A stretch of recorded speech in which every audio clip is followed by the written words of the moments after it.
are Filipinos becoming more individualistic? And what are the possible reasons why?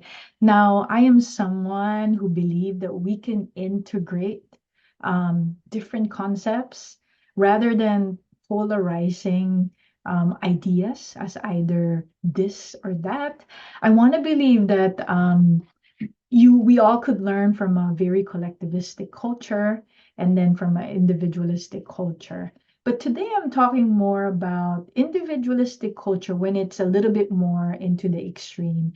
Individualistic culture from cultural psychologists have facets of emphasis on independence, on being self-reliant, um, on being able to assert oneself, especially verbally.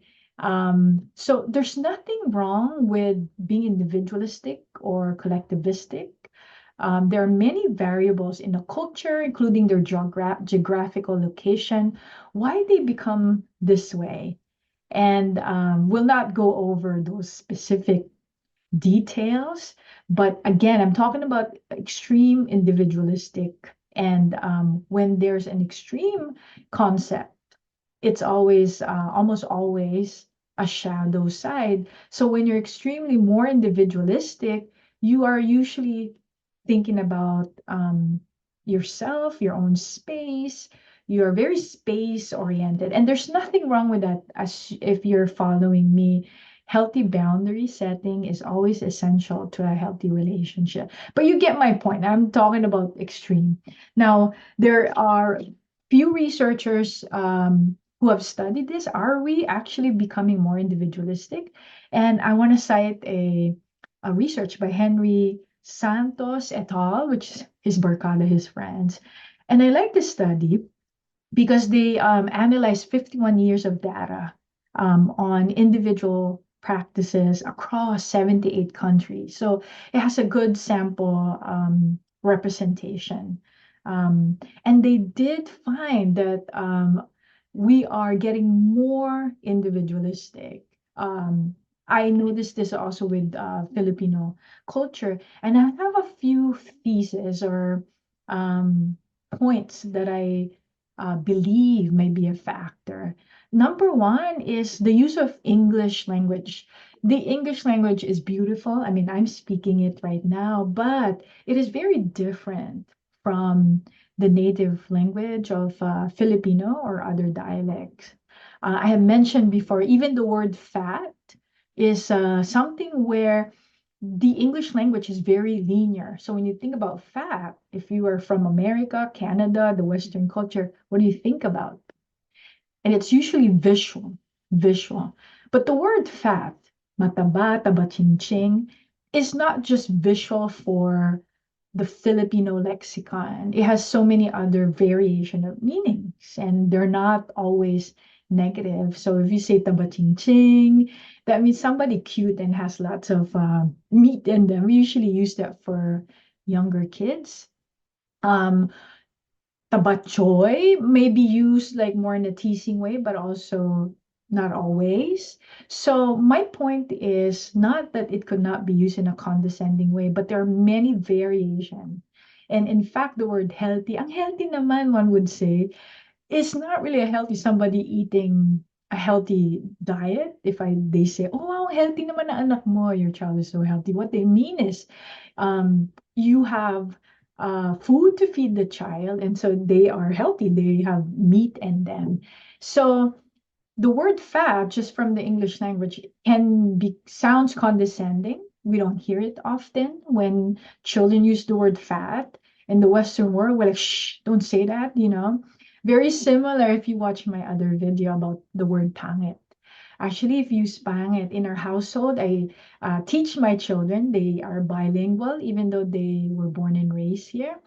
They don't get offended depending on the inflection. So of course, it's not teaching kids to kind of like not figure out if the other person is trying to offend them, but they are actually expanding their vocabulary, that it's not just visual. So that's one reason why we're becoming more individualistic. If you go to the Philippines, Actually, some of the cousins of my children speak more English than my children. What I mean by that, what I mean to say, my children speak more Tagalog.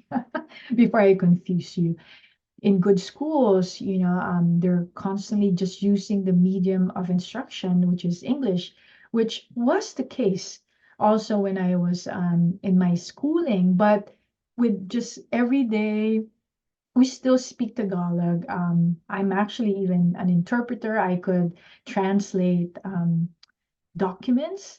And so that's one reason, the use of English language, which is quite linear.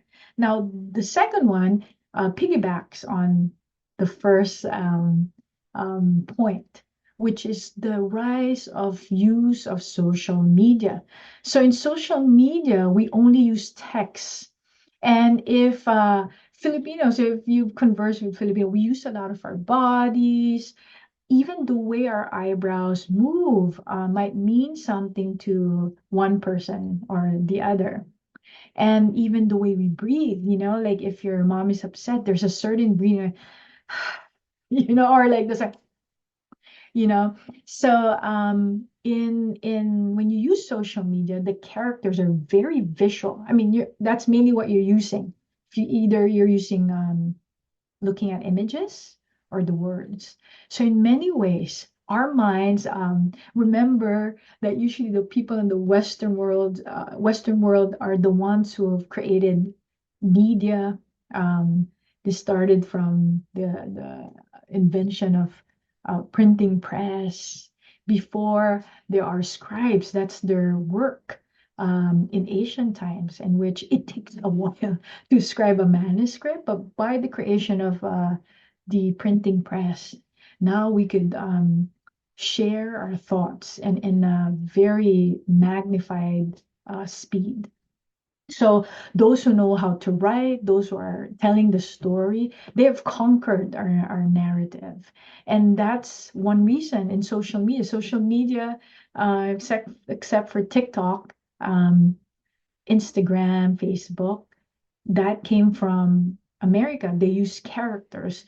You might want to, I'm looking here, the book, it's called The Alphabet versus the Goddess. It was written by, I believe, a doctor, and it's kind of, I believe he's also a historian. It talks about so much history on how imagery and the alphabet, the creation of that, changes even our brain. So before I get very nerdy and confuse you, just going back, first, the use of English language. Secondly, the platform of social media. The other one that I'm noticing is that we're playing less. There are great play uh, psychologists and sociologists that are studying this. I'll give you some names so you could research on your own. Peter Gray, Stuart Brown, Jonathan Hind, and their findings are saying that we are so deprived of play. And remember, when we play, you feel safer. And when you feel safe, you play. But since we are playing less, the usual teasing that occurs, and if you've been in a Filipino household, they love to tease, um, becomes because you're not used to that. And then the words are very linear. We may get easily offended. We might take on a different meaning because we're playing less. And there are many, many research around this. So again, three things. We're playing less. We're using a lot of the English language. The proposal is not to not use it, but to continue to use the language, um, native language, if you know how to use it, or learn a different language, even learn Spanish, which I'm also learning. Escribo español. I'm studying Spanish. I'm just practicing. So what would be the possible solution? I just mentioned practice speaking Tagalog. Next, decrease the use of social media, which is there's more research, especially for teenagers, how it really is not the best for their mental health, and including for adults. And Play more, my friends. Play more. Again, my message is when you play, you feel safer. And when you feel safe, you play. Take good care. Salamat po. This is Roanne Digia Samos. Ingat.